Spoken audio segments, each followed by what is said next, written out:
All right, today we're jumping into a fascinating thought experiment. It's one of those ideas that pits pure, cold mathematics against our own human intuition. It's called the St. Petersburg Paradox, and believe it or not, it all starts with a very simple game. So, right off the bat, before we even get into the rules, I want you to think about something. What's the absolute most you'd be willing to pay for one single chance to play a coin-flipping game? Seriously, pick a number. $5, 20, 100? Just get a number in your head and hold on to it. Okay, you got your number?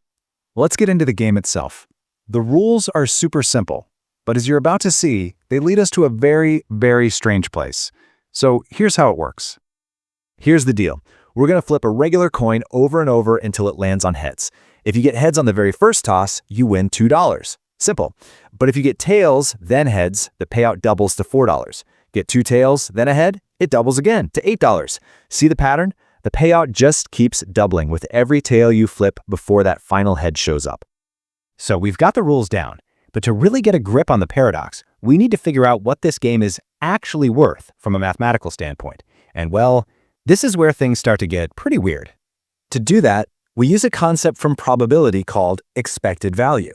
It's basically a way to calculate the average outcome of a gamble if you could play it an infinite number of times. All you do is take every possible payout, multiply it by the odds of it happening, and then add all those results together.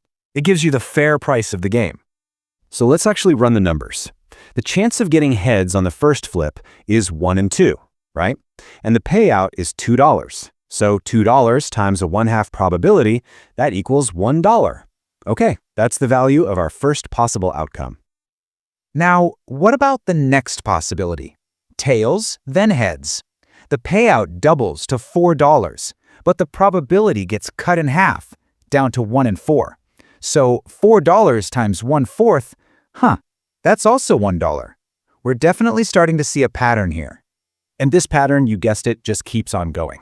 For 2 tails and then a head, the payout jumps to $8, and the probability shrinks to 1/8. And again, 8 times 1/8 is exactly $1. And this is the real kicker. Every single possible outcome, no matter how ridiculously unlikely it is, adds exactly $1 more to the total expected value. And since there's no limit to how many tails you could theoretically flip in a row, this chain of outcomes, it goes on forever. We're adding 1 plus 1 plus 1 plus 1 into infinity. And just like that, we've arrived at the paradox itself. The math is pointing us toward a conclusion that just feels completely, totally wrong and disconnected from the real world. Because when you add $1 forever, the mathematical expected value of playing this game is infinite. According to pure probability, the average payout, if you played it over and over again, is a number that just keeps climbing without any end. So here's the massive conflict. The math says that a logical, rational person should be willing to pay any amount of money to play this game. $1 million, $1 billion, whatever, because the expected return is literally infinite. But nobody would do that. Would you bet your life savings on it? Of course not. Your gut tells you that's a terrible idea, and that is the paradox. So why does our intuition scream that the math is missing something? Well, because it is. The mathematical model is missing a really important variable, the human factor. The solution lies in a different idea called expected utility. It argues that we humans don't actually make decisions to maximize the number of dollars in our bank account. We make decisions to maximize our happiness, our satisfaction, our utility. And here's the thing. The utility we get from money is not a straight line.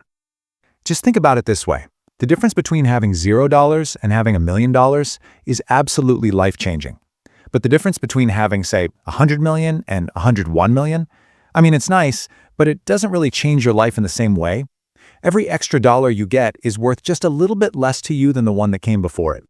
And this was the brilliant insight of the economist Daniel Bernoulli way back in the 18th century. He suggested that our utility from money doesn't grow in a straight line. It grows logarithmically. That just means the more money you have, the more the curve of your happiness flattens out. And when you run the math again, but swap out raw dollars for this more realistic measure of human satisfaction, that infinite sum suddenly becomes a small finite number, a price someone might actually be willing to pay. So what's the big lesson here? What do we take away from all this? This isn't just a quirky little brain teaser.